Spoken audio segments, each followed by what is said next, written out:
Ok, bonjour tout le monde. Je vais commencer. Je suis désolé de vous avoir fait attendre parce que j'étais obligé d'essayer de corriger mes problèmes de PowerPoint qui étaient un peu pénibles pour tout le monde tout à l'heure.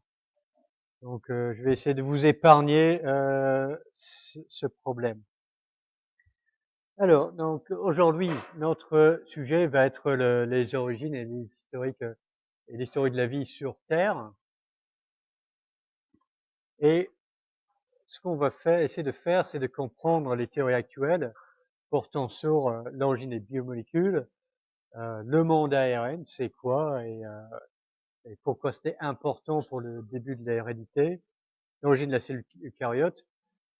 Donc ça, c'était des événements importants pour l'origine de la vie multicellulaire comme nous. Et l'idée, c'est pour vous, c'est d'avoir une idée quelles sont les observations et les idées et les concepts qui ont mené à la formulation des modèles que je vais vous exposer. Une autre chose que vous ne devez pas négliger, c'est d'avoir une idée du temps. Donc tous ces événements-là ont eu lieu dans une époque bien lointain, mais il est important de prendre la mesure du temps géologique. Quand on parle de l'origine de la vie, c'est quelque chose qui a eu lieu il y a des milliards d'années, et pas il y a des millions d'années, ni même des centaines de millions d'années. Donc, il y a, et il est bien de mémoriser un certain nombre de dates pour des événements importants. Apparition des cellules eucaryotes, apparition des premières tétrapodes sur Terre, premiers microfossiles, des choses comme ça, pour bien situer dans le temps. Et sur donc, ça va être nos objectifs. Donc, on va commencer par essayer d'aborder cette question-là. Quelle est l'échelle de temps qui nous intéresse? Et jusqu'où vont les données fossiles? Et quand on a des lacunes, pourquoi? Et on verra que on va avoir un problème pour les temps très précoces, les périodes très précoces. Et ensuite, on va enchaîner sur une partie un peu plus théorique sur les origines éventuelles de la vie, et on va faire un point sur le monde ARN qui est quelque chose de très important.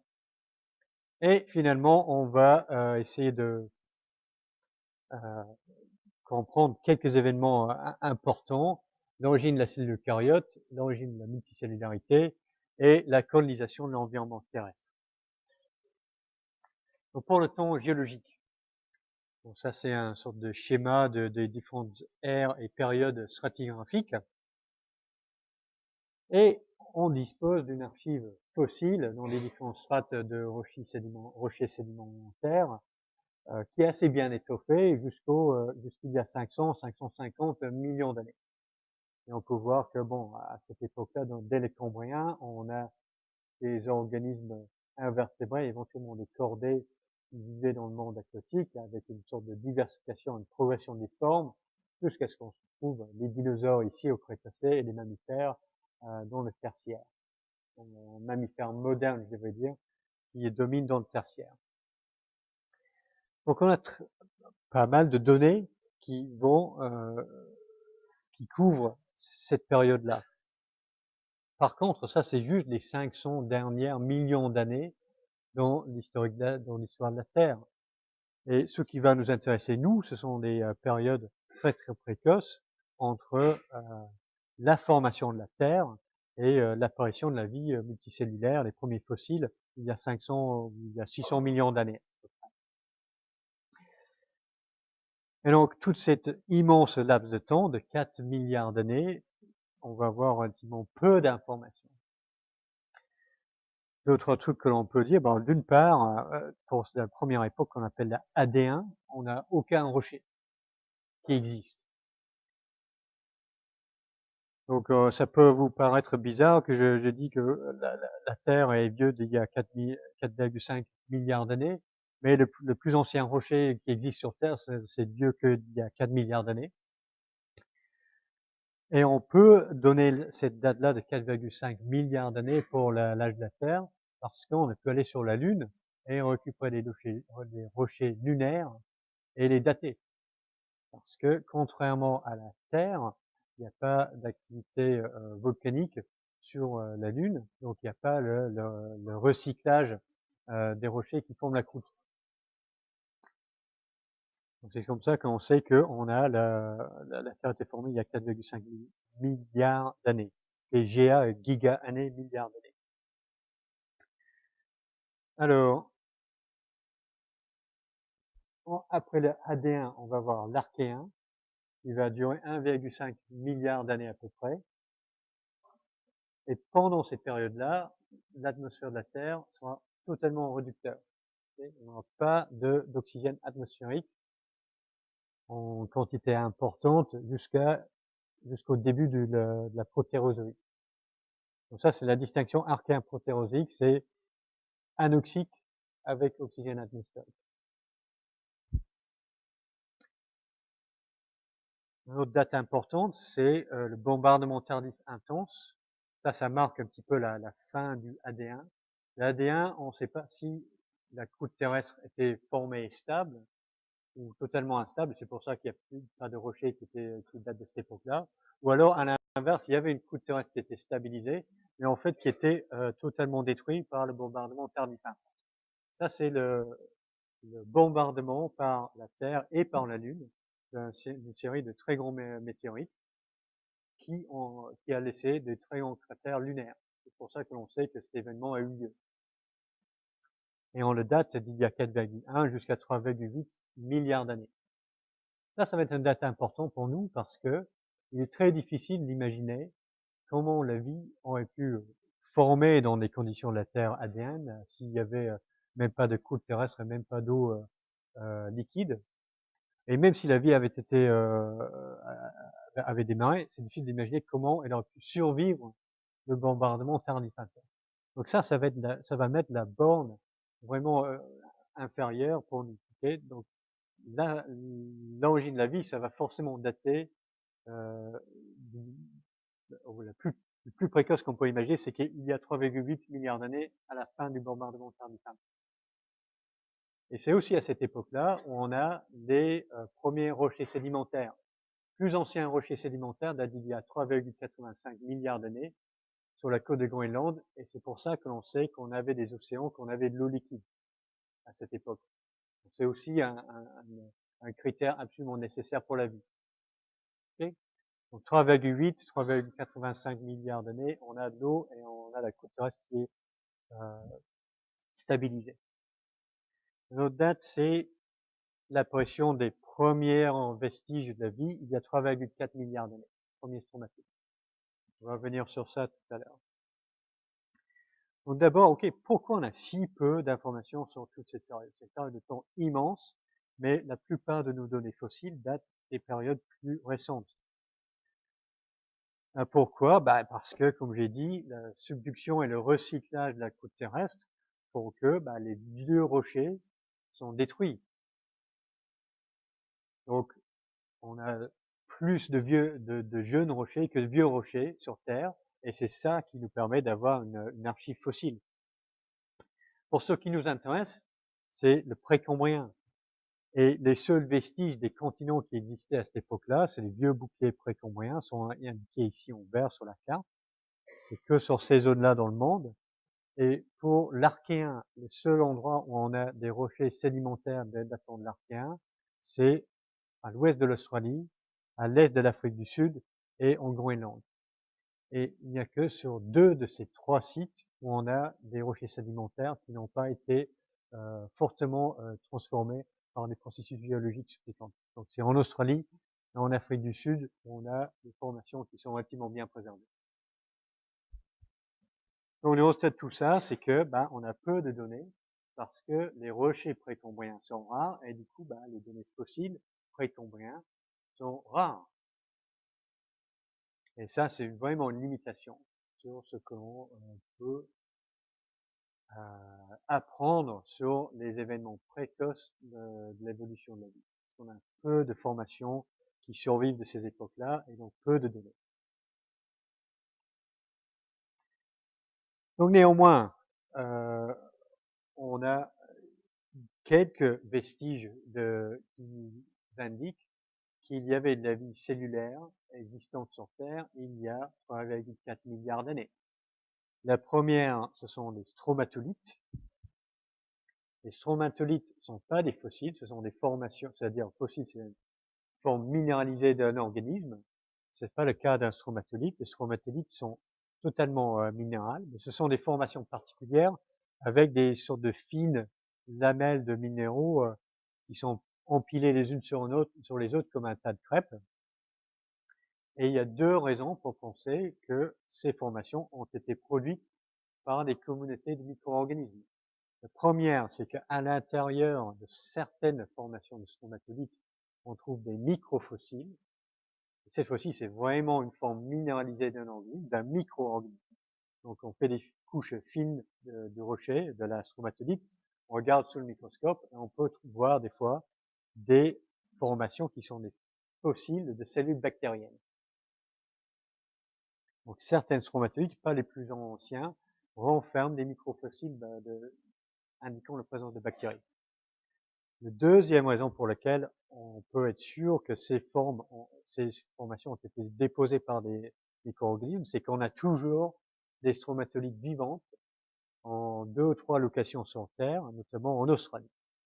Donc on voit ces formes de nœuds, c'est comme des sortes de poufs formés de roches qui sont des sites où on a des communautés de micro-organismes qui forment ces stromatolites. Donc on peut aller les prendre en échantillon, regarder leur structure, et on voit que c'est exactement la même chose que des stromatolites datant d'il y a très longtemps. Alors, ces stromatolites sont formés comment? Bon, ben, on a une tapis de bactéries photosynthétiques en haut, qui génèrent son énergie par la photosynthèse, et d'autres microbes qui poussent, qui vivent à côté. Et ce tapis de micro-organismes va piéger des sédiments qui vont s'accumuler. C'est ça qui va faire émerger le stromatolite de l'eau. Donc ça va former une sorte de structure bombée comme ça, en piédestal. Évidemment, ça va former uniquement quand toute la baie, toute cette zone ici, est en train de s'affaisser petit à petit. Et comme ça, le niveau des bactéries photosynthétiques, juste au-dessous du niveau de l'eau à marée haute, ça va rester constant. Parce que tout le niveau de cette baie-là est en train de baisser. Donc, les plus anciens stromatolites datent d'il y a 3,4 milliards d'années, et il existe aussi des microfossiles, des cellules bactériennes fossilisées, qui datent de cette époque-là. Donc on a deux indications indépendantes qu'on avait déjà de la vie cellulaire il y a 3,4 milliards d'années. Les cellules bactériennes. Or, ça c'est déjà un organisme complet, ou même une communauté d'organismes qui forment des stromatolites. Donc à cette époque-là, on avait déjà des cellules assez complexes. Et le problème pour nous, ça serait d'essayer de comprendre qu'est-ce qui s'est passé avant pour former ces organismes complexes. Et pour cela, on n'a pas de données fiables. Et là, on a les premiers microfossiles et les premiers stromatolites, c'est les seules données directement. Au-delà de ça, on a des expériences que l'on peut faire en laboratoire et un petit peu des observations, des théories. Donc cette partie-là, la partie suivante va être beaucoup plus théorique et basée sur, pas basée directement sur les observations de anciens rochers de l'Archéen. Donc notre problème, ça va être d'expliquer, d'abord pour l'origine de la vie, il faut déjà résoudre la question, est-ce qu'on parle de une origine de la vie, l'origine de la vie, ou est-ce qu'il y a eu plusieurs origines de vie? Et pour cela, on peut remarquer que tous les organismes sur la planète sont fabriqués avec la même biochimie de base. Donc tous les organismes ont un génome en ADN, avec les mêmes bases nucléotidiques. On forme des enzymes avec des mêmes protéines composées avec les mêmes acides aminés.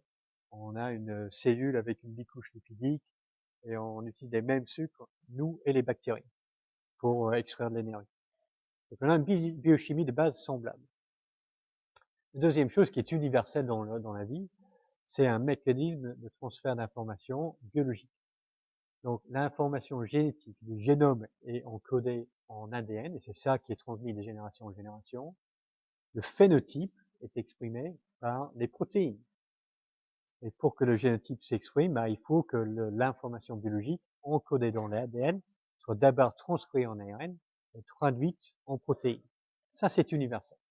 Et le code génétique, qui permet la traduction d'ARN messager en protéines, est également universel, avec quelques petites variations.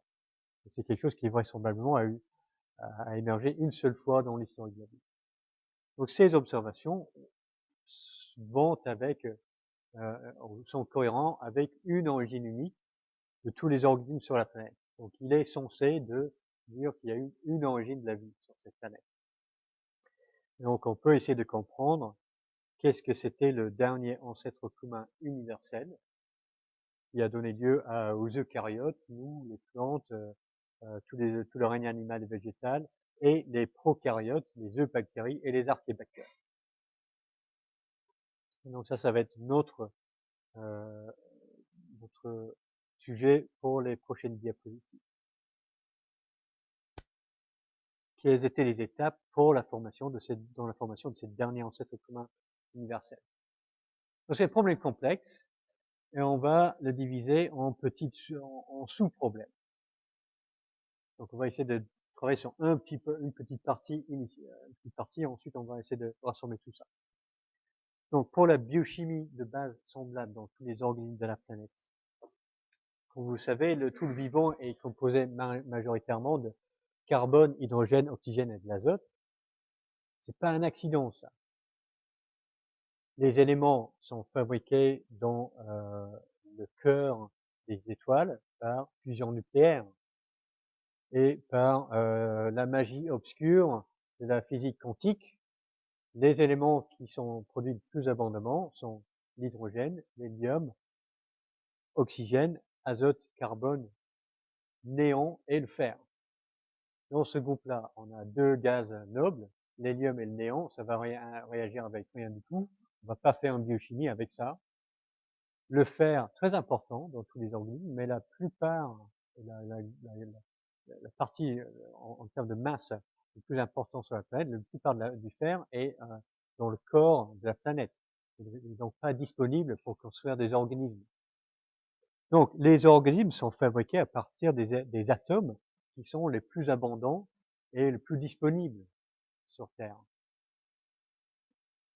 Donc ces atomes vont former spontanément des petites molécules dans les nuages interstellaires, donc de l'eau, méthane, de l'ammoniac, monoxyde de dioxyde de carbone forment spontanément, et c'est pas par des processus purement chimiques. Prochaine question, ça serait de savoir, est-ce que des molécules qui sont intéressantes pour le vivant peuvent elles aussi former spontanément sans l'intervention d'un organisme vivant pour les fabriquer? Donc est-ce qu'on peut produire des acides aminés, des nucléotides, des sucres, des acides gras, à partir de précurseurs plus simples, sans un organisme vivant? Parce qu'actuellement, sur Terre, tous ces trucs-là, ils sont formés par des organismes vivants, pas par des processus biochimiques. Alors, il y a trois types de modèles, trois types de théories pour expliquer l'apparition de biomolécules sur Terre avant l'émergence de la vie. Donc l'origine abiotique de biomolécules. La première, c'est ce qu'on peut appeler la théorie de la panspermie, qui propose que des molécules du vivant ont été apportées de l'espace par des météorites. Et ça, c'est une hypothèse que l'on peut tester en prenant des météorites qui tombent sur la Terre, en prélevant à l'intérieur, en analysant est-ce qu'il y a des molécules organiques, et si oui, quelle est leur composition. Et dans cette météorite-là, tombée en Australie en 1969, on a pu repérer 70 acides aminés différents, dont 8 qui font partie des 20 acides aminés qui constituent les protéines. Donc, à une certaine mesure, oui, certains types de biomolécules est produit spontanément en dehors de la Terre, et on peut avoir un apport de biomolécules par les météorites qui tombent sur Terre. Donc ça, c'est une source de biomolécules. Deuxième théorie qui était proposée pour l'origine des biomolécules sur la planète, c'était, ok, on oublie l'espace, est-ce que l'atmosphère de la Terre primitive était favorable à la formation de acides aminés, de sucre, etc. Donc ça, c'est une hypothèse appelée la soupe primitive, proposée sur les bases théoriques par un scientifique russe, Oparin, et J.B.S. Haldane, un Britannique, dans les années 1920. Et ils ont dit que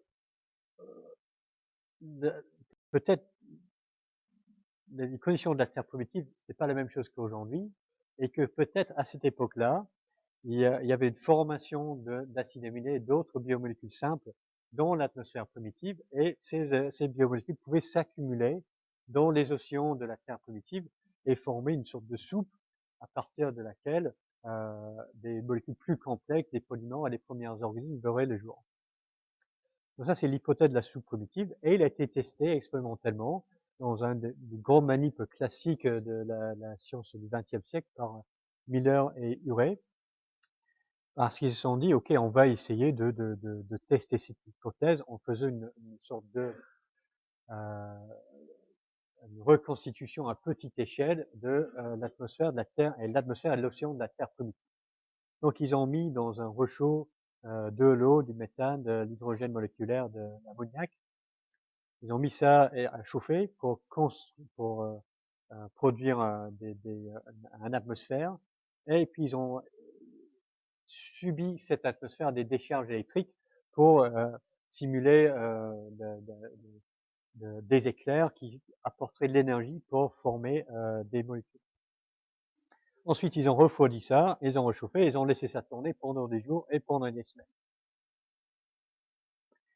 Donc ça, c'est une photo de l'appareil au début de l'expérience. Donc ça, c'est le réchaud, ça c'est la partie atmosphère, ça c'est le refroidisseur, et ça c'est, j'imagine, la batterie qui va donner des décharges. Et ça, c'est une photo à la fin de quelques semaines. Donc on a le dépôt sur le bord de cette ballon en verre d'une matière brunâtre. Et c'est ça que Miller et Urey ont prélevé pour essayer de voir ce qu'il y avait dedans.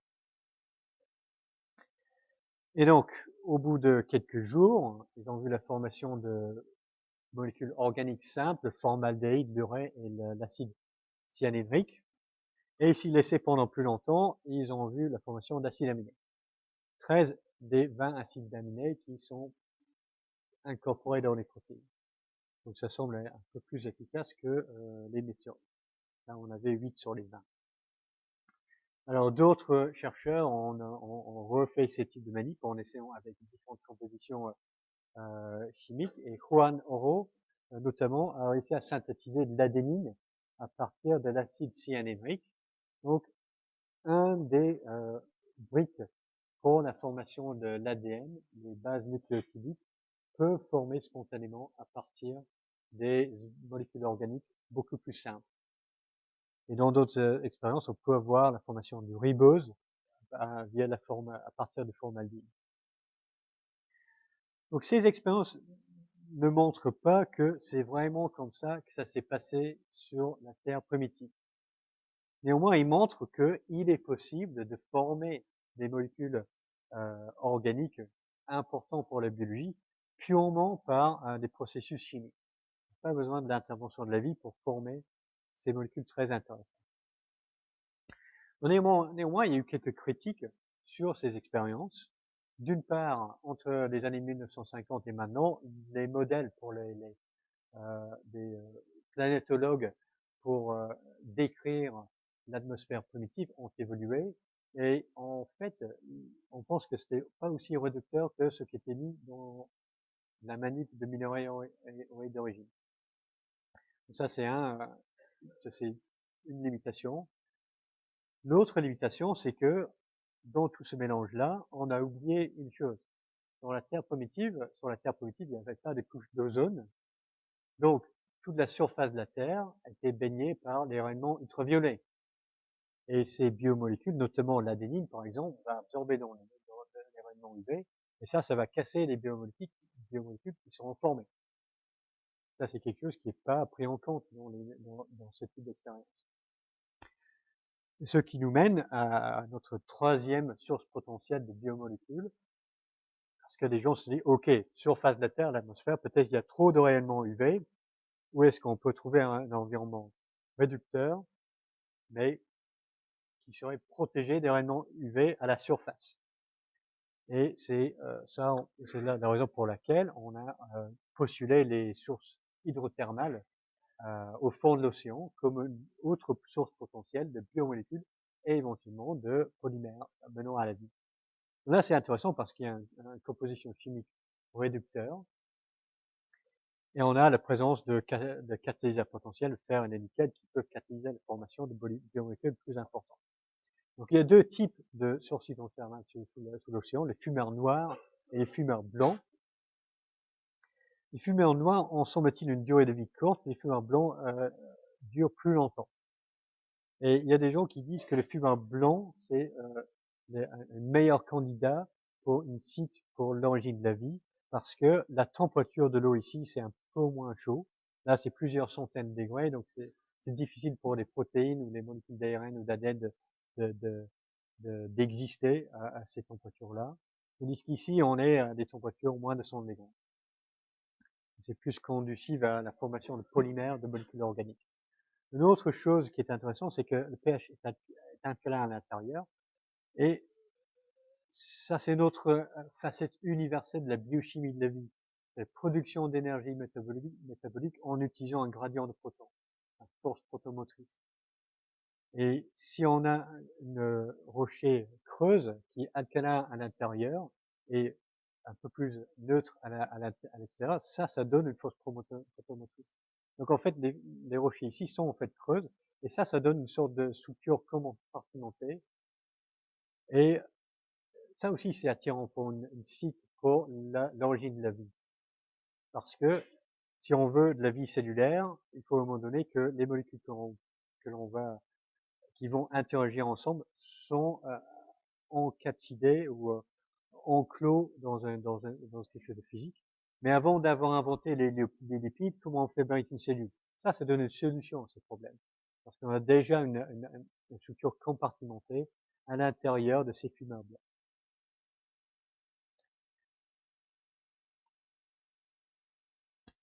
Donc une autre raison pour laquelle les fumeurs blancs et les fumeurs noirs sont intéressants pour localiser l'origine de la vie, c'est parce que la soupe primitive a quelques problèmes au modèle. Et ça, c'est parce que pour former des peptides, pour former des acides aminés, les nucléotides éventuellement, ça marche. Les monomères, on peut les former dans des expériences de type Müller-Urey. Et ça, c'est les blocs, ça, c'est les briques avec lesquelles on va fabriquer le vivant. Ce qui va être vraiment intéressant, ce sont les polymères, les protéines, les acides nucléiques. Donc, il va falloir faire réagir des monomères entre eux pour former des molécules qui ont une réelle activité biologique. Et ça, c'est un problème pour la soupe primitive, pour deux raisons. D'une part, les réactions de polymérisation sont des réactions de condensation, c'est-à-dire qu'il y a de l'eau qui est rejetée. Or, si on est dans un système de soupe primitive, on a une tonne d'eau tout autour. Donc, sur le plan chimique, thermodynamique, ça va pas être très favorable. Deuxième problème, c'est la chiralité. Donc, on va former une mélange d'énantiomères L et R, et ils vont pouvoir réagir et se polymériser librement. Ça va être un problème. Dans le vivant, les protéines sont formées d'acides aminés L, et les acides nucléiques sont les polymères de ribose D. Et une réaction en milieu liquide ne peut pas vraiment choisir entre les deux types. Et ça, c'est un problème. Alors, c'est pour ça qu'on a proposé les modèles de pizza primitive au lieu de la soupe primitive. Pourquoi? Parce que, et d'ailleurs, différents candidats ont été proposés, différents types d'argile ou un minéral basé sur le fer ou pyrite. Et pourquoi? Parce que la surface de le minéral peut favoriser les réactions de polymérisation par une catalyse chimique. et aussi la structure ordonnée de la surface minérale peut favoriser la polymérisation d'un forme L ou R et pas l'autre. Donc, des expériences ont été faites pour voir avec la bombe mérélionique, illustrée ici, avec des mononucléotides et petits monomères de ribonucléotides. Dans un premier temps, les monomères vont s'adhérer à la surface du minéral. Et ce qui va se passer, c'est que la structure régulière de la phase minérale va obliger ces monomères de s'aligner et ils vont former un polymère qui est ordonné. Donc ça a été fait, c'est quelque chose qui a été fait en laboratoire. Et le résultat, c'est qu'on peut former des petites molécules d'ARN, 40 ou 50 nucléotides en longueur, si on a des monomères de nucléotides en phosphoribose. Donc on peut faire ça. Donc une surface minérale semble être le truc qui va permettre la formation de biopolymères. C'est les choses vraiment intéressantes. L'ARN, c'est essentiel parce que c'est ça. Ah tiens, allez, on va faire une petite pause là, avant de partir sur le monde ARN. Je vais vous inviter à réfléchir sur ces questions-là pour voir si vous avez bien suivi. On va faire ça par main levée et on va voir si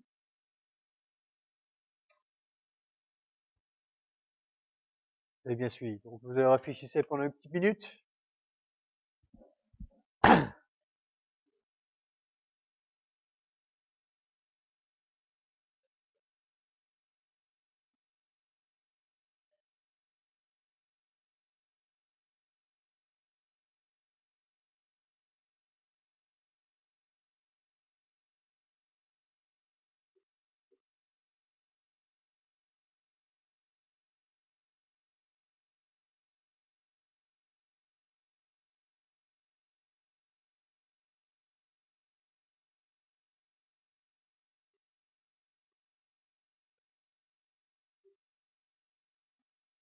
Ok, tout le monde a réfléchi pour ça? Ok, le 1 là, qui dit que ça c'est vrai? Le code génétique, c'est un truc qui indique qu'il y a une origine unique de la vie.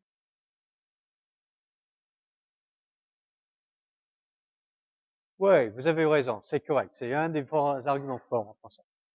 2, l'origine de la vie est survenue il y a au moins 3,4 milliards d'années. Qui dit oui? Ouais, un peu moins. Qui dit non? Ah, un peu divisé, on revient sur ça. Pour le 3, on pense que les sources hydrothermales sont des bons candidats pour l'origine de la vie parce qu'ils contiennent des microfossiles datant d'il y a 3,4 milliards d'années. Qui dit oui? Qui dit non? Okay. Oui, vous avez raison. Okay. Source hydrothermale, c'est sous l'océan. On n'a pas de rocher datant d'il y a 3,4 milliards d'années sous l'océan. Okay. Donc c'est non. Ça. Et 4, l'expérience de Miller-Urey a démontré la formation de protéines dans les conditions de l'atmosphère primitive. Qui dit oui? Qui dit non? Ah, divisé, ok. Vous avez bon sur 2 trucs et sur 2, c'est divisé. Ok, sur le B, la réponse est oui. Il y a au moins 3,4 milliards d'années. On a des microfossiles et des stromatolites qui disent que la vie existait il y a 3,4 milliards d'années. Donc l'origine de la vie, c'est certainement avant ça. Donc c'est bien, il y a au moins 3,4 milliards d'années. Donc ça, c'est oui, ça. Pour le 4, l'expérience de Miller est démontrée. Ça c'est faux. Miller et Oé, ils ont démontré la formation d'acides aminés ou de sucre ou de nucléotides. C'est des monomères que l'on peut former dans ce type d'expérience. Pas les polymères. Justement, c'est la faiblesse de ce type de modèle de soupe primitive. Okay. Donc ça, c'est le truc à bien garder en tête. Okay. Miller et Oé, c'est les monomères. Ok, on va continuer, on va enchaîner sur le monde ARN. Et donc, on va imaginer qu'avec le pizza primitive, l'argile, on peut former des molécules d'ARN si on a des nucléotides triphosphates. Alors, monde ARN. Ça va être une solution pour notre deuxième problème. Donc le deuxième problème, enfin, la deuxième chose à expliquer, c'est que tout le vivant, on a un mécanisme de transfert d'informations biologiques conservé. Génome en ADN, le phénotype est en protéines, et l'ARN fait le messager entre les deux. Ça, c'est un problème, parce que c'est trop compliqué. Donc c'est déjà un système complexe, et un système complexe, on doit pouvoir l'expliquer par la sélection naturelle. Ça, c'est une façon de générer la complexité sans avoir un planificateur. Mais pour que la sélection naturelle puisse s'exercer, il faut deux choses. Il faut qu'il y ait un matériel génétique, ça c'est l'ADN, qui est capable de transférer de l'information d'une génération à l'autre. Et il faut qu'il y ait un phénotype qui permet d'exprimer l'information qui est codée dans les gènes, et ça fera l'objet de la sélection. Donc, ce système semble être absolument nécessaire pour que la sélection naturelle fonctionne. Parce que si on n'a pas ça, bon, si on n'a que des protéines, on peut sélectionner, on aura des protéines qui fonctionnent mieux que d'autres, mais on n'a pas de transmission de cette information d'une génération à l'autre.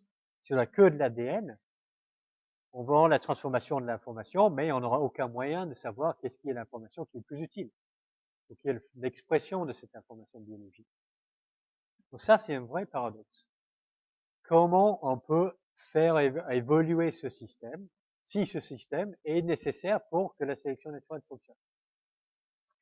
Alors ça, c'est quelque chose qui a exercé les esprits brillants depuis les années 1960, et la solution qui était proposée par Francis Crick, Carl Woese et Leslie Orgel, c'était de dire que le système de transfert d'informations génétiques que l'on connaît actuellement, c'est un produit d'un système plus simple qui existait auparavant, qui n'existe plus, et ça c'est le monde ARN. Dans ce monde, il n'y avait pas d'ADN, il n'y avait pas de protéines, il n'y avait que de l'ARN, et c'est l'ARN qui avait le rôle de génome et d'enzyme.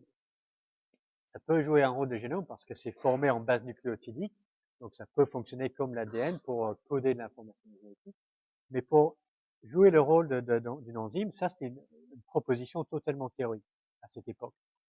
Or, cette prédiction théorique a été validée une quinzaine d'années plus tard par des expériences par Altman et Keck qui ont démontré que certaines molécules d'ARN sont dotées d'une activité enzymatique, qu'on appelle des ribosymes. Donc une ribosyme, c'est une molécule d'ARN qui va se replier sur elle-même, donc pour former une structure trois-dimensionnelle comme cela.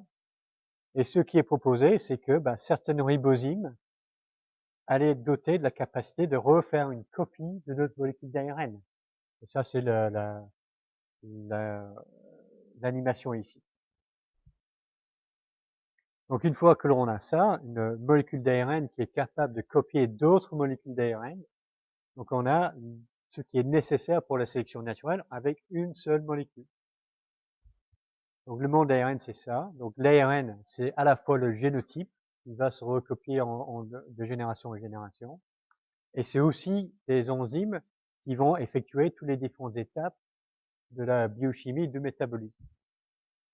Donc il faut dire que cette animation-là, c'est une animation théorique. Et ça, c'est une vraie ribosyme, mais c'est pas une ribosyme qui est capable de répliquer l'ARN. Ça n'a pas été trouvé encore. C'est un des objectifs importants de la recherche sur les ribosymes, pour valider cette prédiction du modèle du monde ARN, qui doit avoir une molécule d'ARN capable de répliquer un autre ARN. Une autre indication que le monde ARN a réellement existé, c'est que quand on regarde les cofacteurs essentiels pour tout un tas de processus biochimiques qui sont universels dans la vie, le NAD+, l'ATP, le coenzyme, il y a toujours un petit bout de ARN là-dedans. Okay, le NAD plus nicotinamide adénosine dinucléotide. Donc dinucléotide, c'est ARN. Bon, même si la structure est un peu bizarre, c'est en 3', 3', pas 3', 5'. Mais la partie qui fait le boulot ici, c'est le nicotinamide. La partie un peu qui ressemble à l'ARN, il fait rien. C'est pareil pour l'ATP. La partie qui génère l'énergie, c'est cette partie en polyphosphate, c'est ça qui va libérer l'énergie. La partie en nucléotide ARN, ça sert à rien. Pareil pour le coenzyme. La partie qui fait le boulot, c'est le groupement thiol ici. Donc toutes ces coenzymes essentiels, il s'est proposé qu'ils sont en fait des fossiles moléculaires qui datent de l'époque où en fait l'enzyme elle-même était composée d'ARN et puis on greffait ces petites fonctionnalités, le triphosphate, le nicotinamide, le groupement thiol, on greffait ça sur une enzyme en ARN. Maintenant, l'enzyme a été complètement remplacée par une enzyme protéique, mais les cofacteurs ont gardé la trace de leur origine en forme de ribosine. Ça, c'est une autre observation en faveur du monde ARN. Donc, quelques éléments, quelques observations qui en sont en faveur de ce modèle-là. Ensuite, la question, c'est comment et pourquoi le monde ARN a évolué dans le monde biologique que l'on connaît actuellement. Et on a deux possibilités. Bon, soit on avait de l'ADN en premier, soit on avait les protéines en premier. On va ajouter l'ADN en dernier. Et en fait, il est beaucoup plus probable que c'était les protéines qui étaient inventées en premier. Inventées, entre guillemets, hein, ou ont émergé, ont évolué en premier. Pourquoi? Parce que quand on regarde la voie de biosynthèse des protéines, c'est quelque chose qui implique des ARN, l'ARN messager, l'ARN de transfert et l'ARN ribosomial. Donc il est facile d'imaginer la synthèse des protéines uniquement avec des ribosymes en ARN. Par contre, quand on regarde la synthèse de l'ADN, ça implique beaucoup d'enzymes et ces enzymes sont entièrement protéiques. Il n'y a pas d'ARN qui est impliqué là-dedans, dans la synthèse de l'ADN. Ce sont des enzymes qui fabriquent l'ADN, dans les polymerases. Donc il est vraisemblable que l'ADN nécessitait la présence de protéines déjà pour être fabriqué. Donc, ça c'est notre modèle. D'abord, un transfert du monde ARN vers un monde ARN plus protéines. Cette fois-ci, on a une division entre l'ARN qui va être le génome, qui va coder l'information biologique, et la protéine qui va qui va effectuer les tâches pour faire tourner le métabolisme. Alors, comment on a fait ça? C'était via l'émergence du code génétique.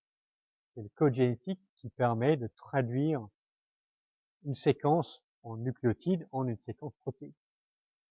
Et l'enzyme ou le complexe qu'il fait, ce sont les ribosomes. Donc l'étape clé, c'était le développement des ribosomes. Ça, c'est ce qui était illustré ici. Donc les ribosomes sont les gros complexes d'ARN et de protéines. L'ARN, c'est en bleu, et les protéines sont en vert. Donc on voit par la structure ici que vraiment le cœur du ribosome, c'est l'ARN, et les protéines ont été collées par-dessus à la surface après. Donc ça, c'est un argument pour penser que le ribosome primordial, c'était uniquement une molécule en ARN, un grand ribosome.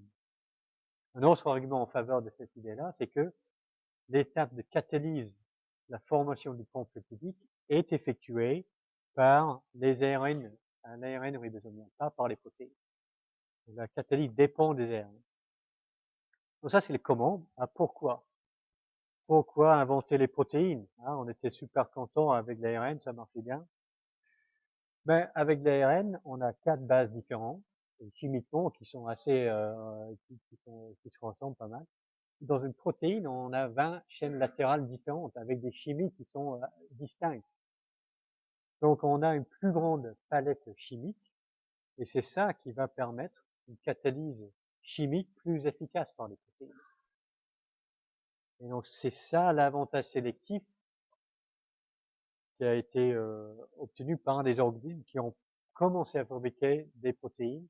Et c'est pour ça qu'ils ont totalement éliminé tous les organismes qui étaient basés uniquement sur l'ARN. Alors, prochaine étape. Notre monde ARN plus protéines. On va aller vers un monde ARN plus ADN plus protéines. Encore une fois, pourquoi? Pourquoi inventer l'ADN?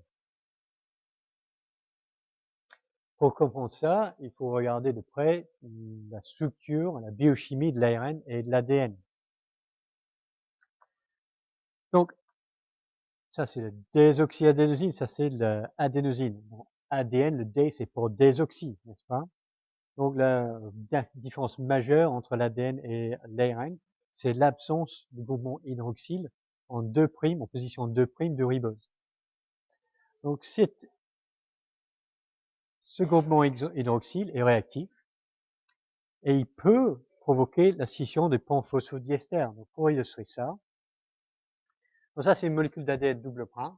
Okay, donc, on a l'échine de la molécule qui est formée avec le polymère de ribose phosphate ici, et avec des bases qui se projettent vers l'intérieur de la molécule. Ça, c'est très très stable, l'ADN. Et si on avait un groupement hydroxyle en position 2' ici, il pouvait réagir avec le pont phosphodiester et couper la chaîne d'ADN ou la chaîne d'ARN. Et c'est un fait que l'ARN est chimiquement beaucoup moins stable que l'ADN. Donc, ça explique pourquoi c'était intéressant de développer l'ADN. Parce que dans le monde ARN, c'est l'ARN qui fait tout. Donc, la même molécule doit avoir la fonction de coder l'information génétique et d'effectuer de la catalyse. Dans ce cas-là, la réactivité chimique de l'ARN était nécessaire. Une fois qu'on a produit des enzymes fabriquées en protéines pour effectuer la catalyse, la réactivité chimique est un handicap pour la molécule qui code pour le génome. Parce que ça veut dire que le génome va être moins stable chimiquement et plus capable de se dégrader et de se répliquer en mettant des erreurs. Alors, si on peut remplacer l'ARN par l'ADN pour encoder l'information génétique, ça va nous donner un matériau génétique qui est beaucoup plus stable. Et ça, c'est important parce que c'est ça qui va permettre d'avoir un génome plus grand. Et donc, avec un génome plus grand, on peut coder pour un organisme plus complexe.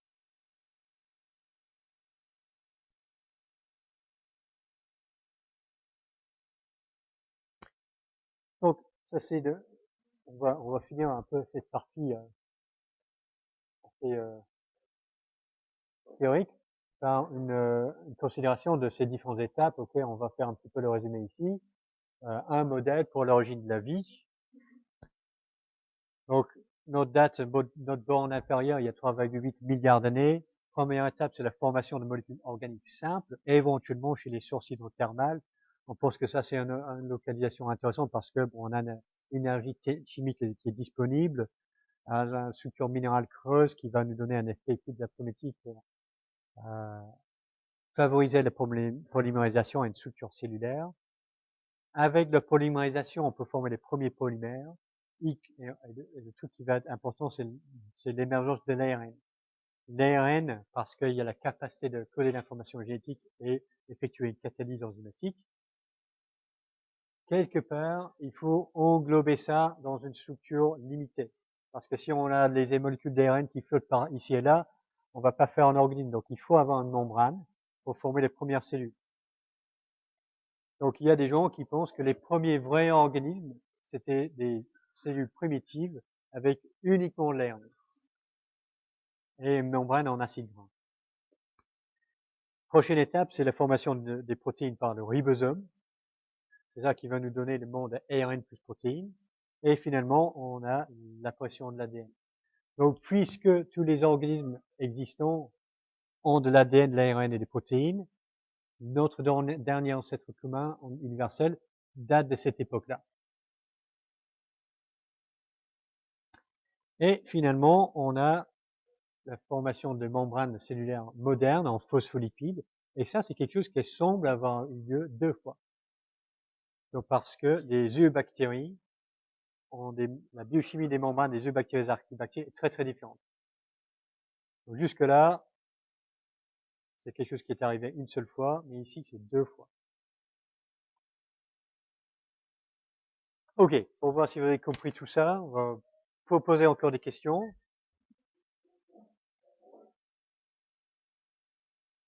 Parce que quand moi je présente, là, moi j'ai l'impression que c'est clair, mais des fois c'est pas clair du tout. Et les questions, ça permet de savoir.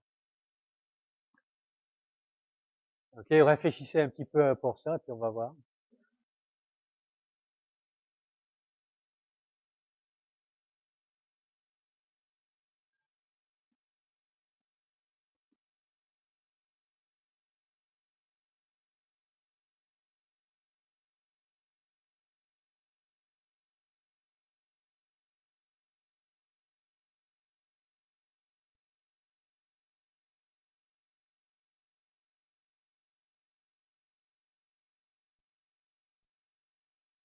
Ok, c'est bon? Non? Alors, on donne encore une minute. Le 4, c'est un peu compliqué. La transcriptase inverse, c'est une enzyme qui va transférer l'ARN en une copie en ADN. Hein, pour vous donner un peu un élément supplémentaire.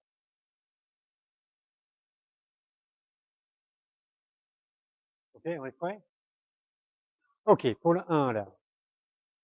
Les protéines étaient les premiers polymères biologiques car les enzymes sont nécessaires à la synthèse de l'ARN et de l'ADN. Qui dit oui?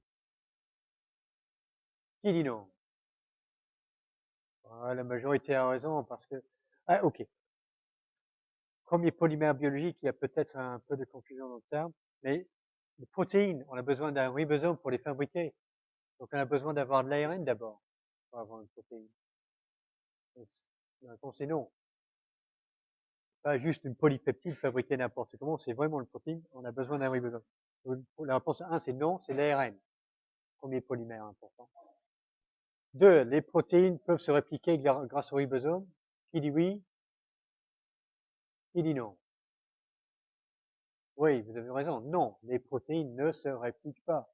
Les acides nucléiques, oui, protéines, non. Une fois qu'on est fabriqué, ensuite on est dégradé. C'est finito. Oui, la protéine. 3. La réactivité chimique de l'ARN limite son efficacité en tant que matériel génétique. Qui dit oui? Qui dit non? Oui, vous avez raison. C'est exactement ça. Et c'est pour ça que les génomes sont en ADN et pas en ARN. Sauf pour quelques virus. Des virus avec le génome en ARN. Alors le 4. Question un peu plus complexe. Si les premiers génomes étaient en ARN et ont été remplacés par des génomes en ADN, c'est la transcriptase inverse qui était l'enzyme essentielle pour ça. Qui dit oui? Qui dit non? Qui ne comprend pas la question? Ouais, c'est ok. Donc, oui, cette question-là est plus compliquée parce que, ok, ce que l'on propose ici, c'est que on a un système, ça c'est de l'ARN, okay, on va dire ça c'est de l'ARN.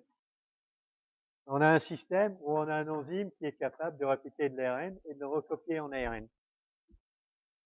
Et on veut passer de ça à un système où on a de l'ADN, qui est notre matériel génétique, mais on a déjà de l'information qui code pour les protéines et tout ça dans l'ARN et on veut garder ça.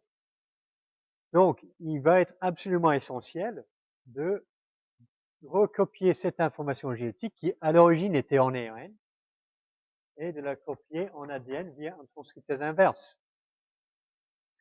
Donc, en fait, le modèle pour l'évolution des génomes en ADN, c'est que il y avait une première étape. Initialement, on avait 2 génomes en ADN qui étaient transcrits par un ARN polymérase et puis recopiés à partir de cet ARN par un transcriptase inverse. Et c'est comme ça que l'ADN était répliqué. Parce que pour copier cette information génétique dans l'ADN, il fallait d'abord avoir le transcriptase inverse.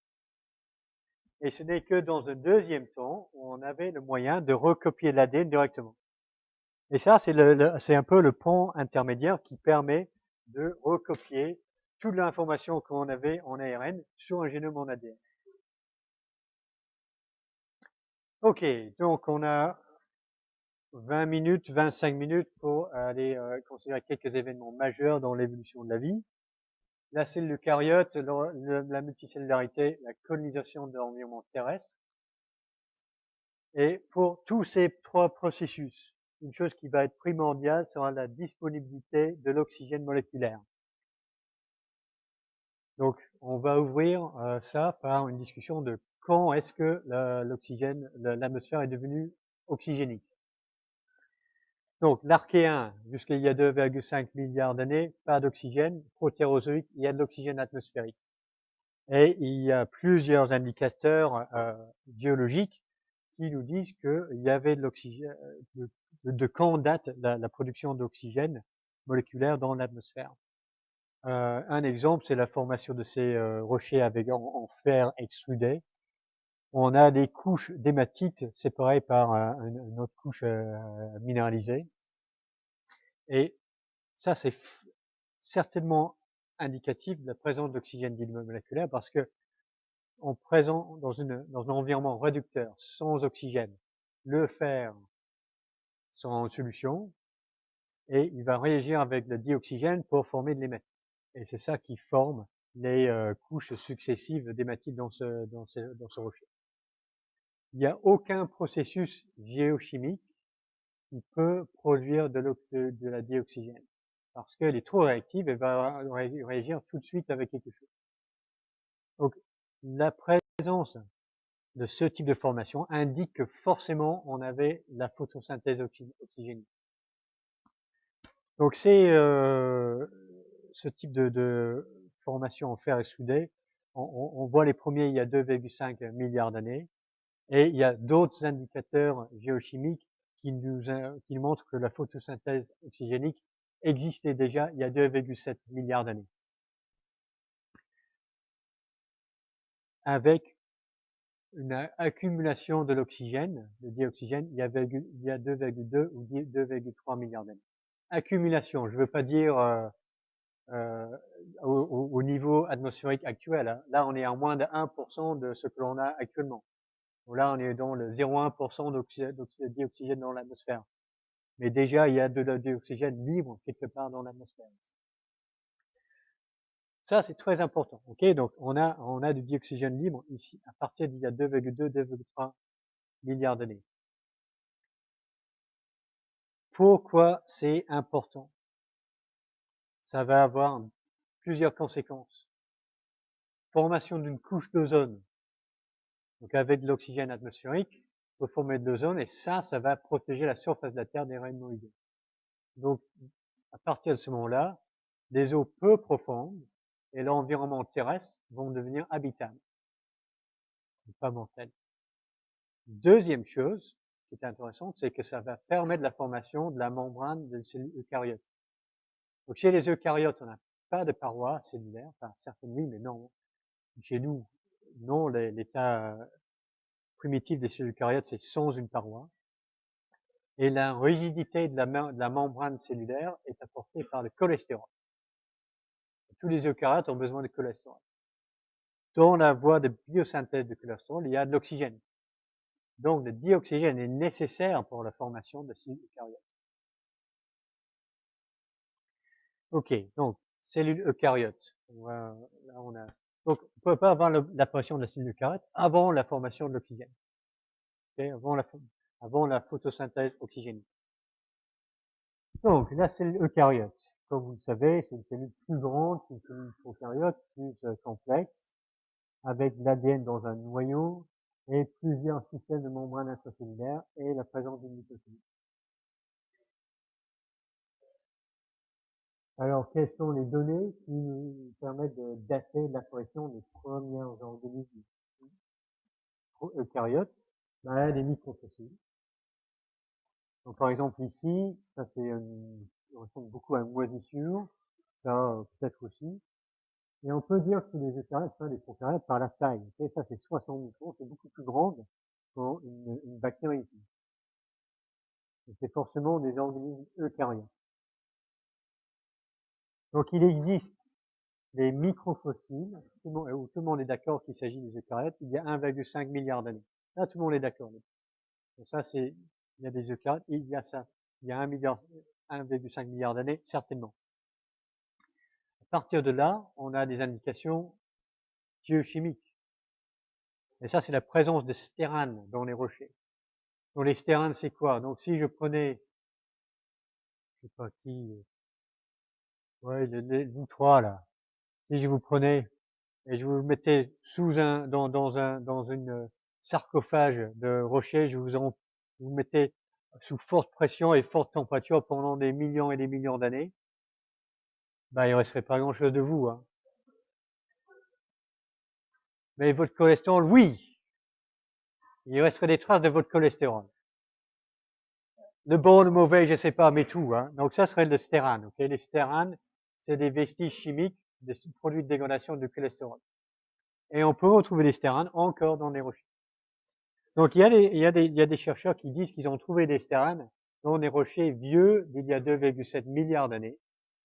Et par conséquent, les cellules eucaryotes existaient déjà à cette époque-là.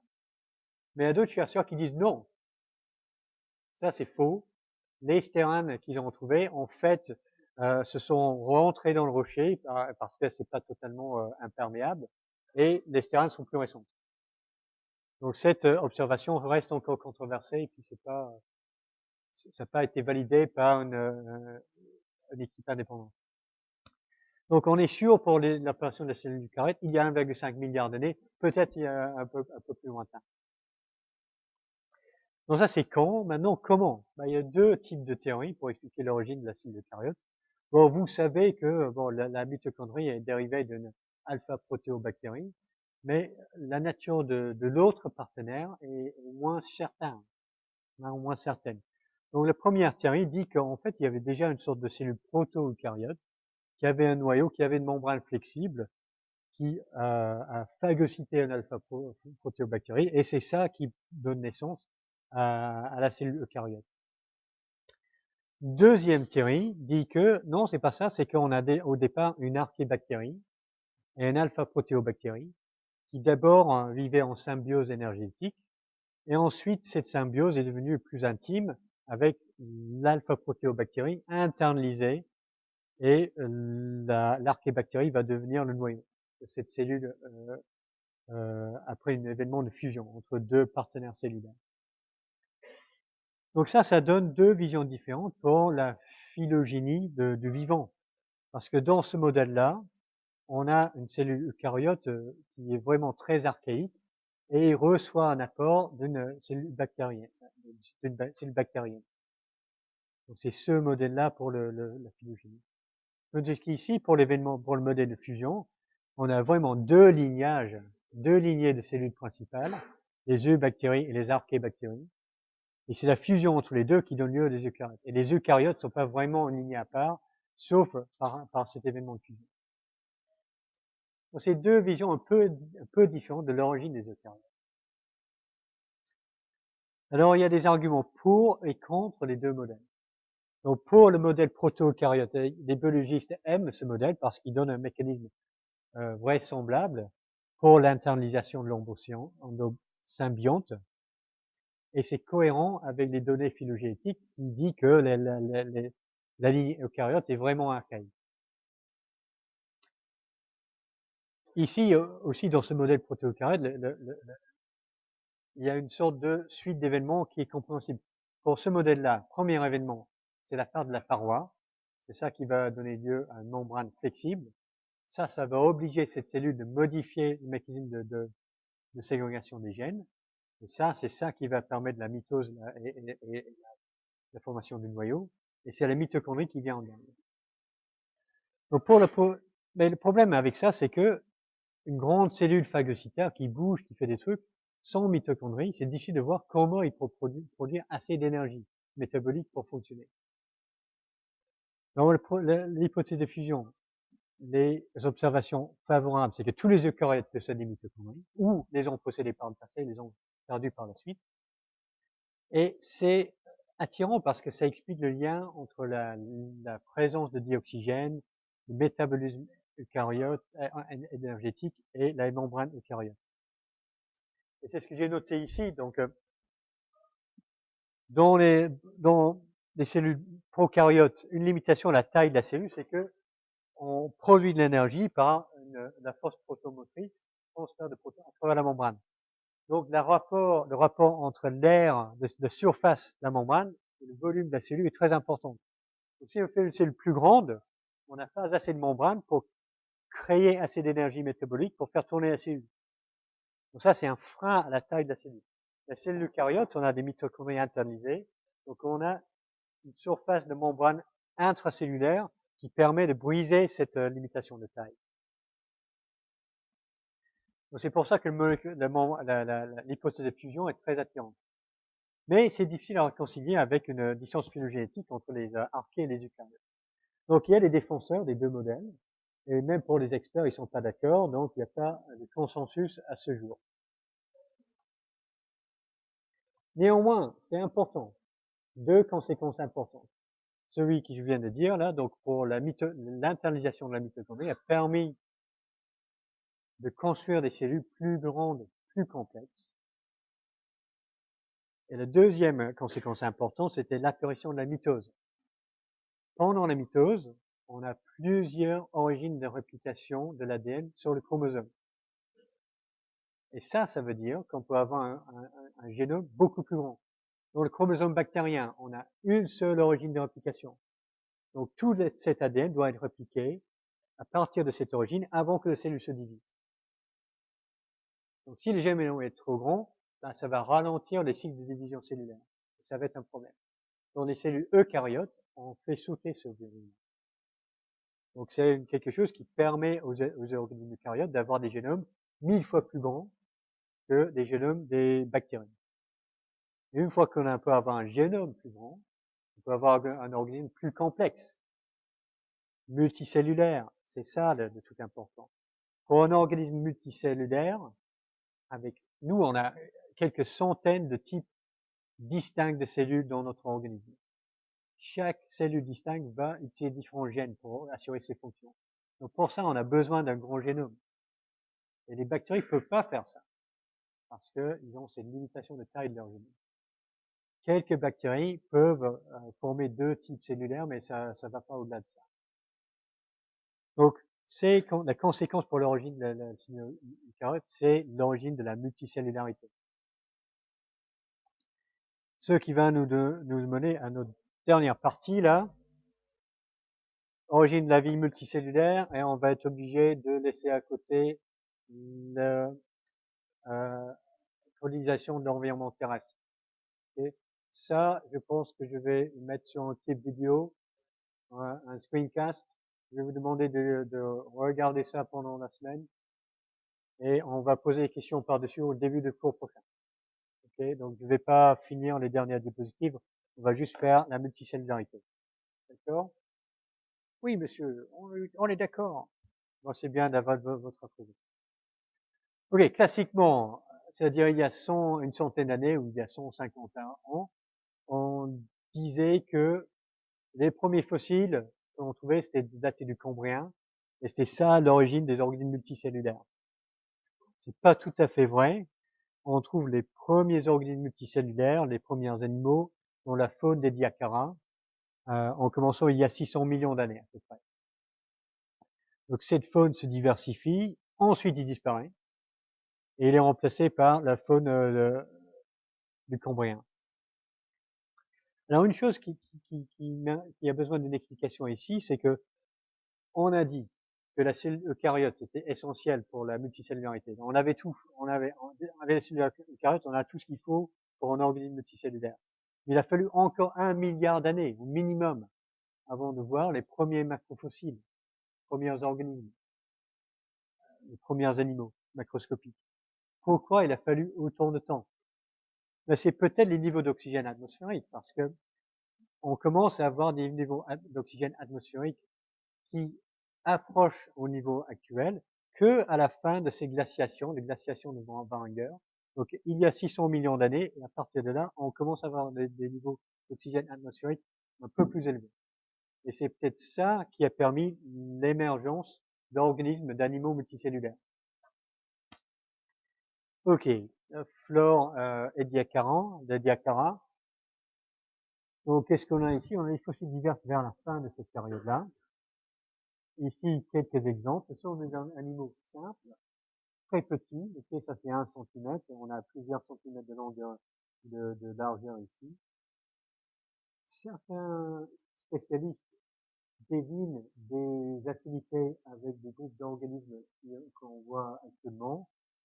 Donc, il y a des gens qui disent que ça, c'est une sorte d'arthropode et que ceux-ci sont peut-être des annélides. Mais c'est basé sur des ressemblances qui sont un petit peu euh, mineures, quoi. Néanmoins, on peut dire qu'on a des bilatériens ici. Donc ça, c'est un animal qui a une symétrie bilatérale, une postérieure, un antérieure. Peut-être c'est l'inverse, c'est peut-être ça l'antérieur, le postérieur. Néanmoins, donc on a les métazoaires, les bilatériens. Néanmoins, on n'est pas sûr que les organismes de cette époque-là laissaient beaucoup de traces dans la postérité. Alors, dans le Cambrien, on a un vide dans l'archive fossile de 10-15 millions d'années entre la disparition de la faune des Diacara et les premiers fossiles du Cambrien. Et c'est là où on voit l'apparition abrupte de toutes les lignées animales il y a 530 millions d'années. Pour la première fois, vraiment, on est certain d'avoir les arthropodes, les mollusques et même des chordés. Et cet animal-là, c'est pas un vertébré, il n'y a pas de vertèbre, mais néanmoins, on a le notochorde ici. Avec des paires de muscles de chaque côté, c'est un chordé. On voit aussi dans le Cambrien des groupes majeurs des organismes qui ne sont absolument pas représentés maintenant. Pourquoi? Parce qu'à la fin du Cambrien, il y a eu un événement de extinction majeure d'espèces. Plusieurs grands embranchements ont été totalement anéantis. Et les grands embranchements du règne animal qui existent maintenant sont tous dérivés des survivants de cette flore, de cette faune de la Cambrien. Et donc, on peut se demander si les chordés du Cambrien avaient aussi été anéantis. On ne serait pas là pour en discuter, mais ce serait peut-être des arthropodes qui auraient hérité de la Terre. Ok, donc on est à 12h15, donc je propose d'arrêter là parce que je vais pas avoir le temps de bâcler le dernier truc. Je mets ça en screencast. Je vais vous demander de regarder ça. Je vais mettre les liens sur ma doc et je vais poser les questions au début de la prochaine session. D'accord?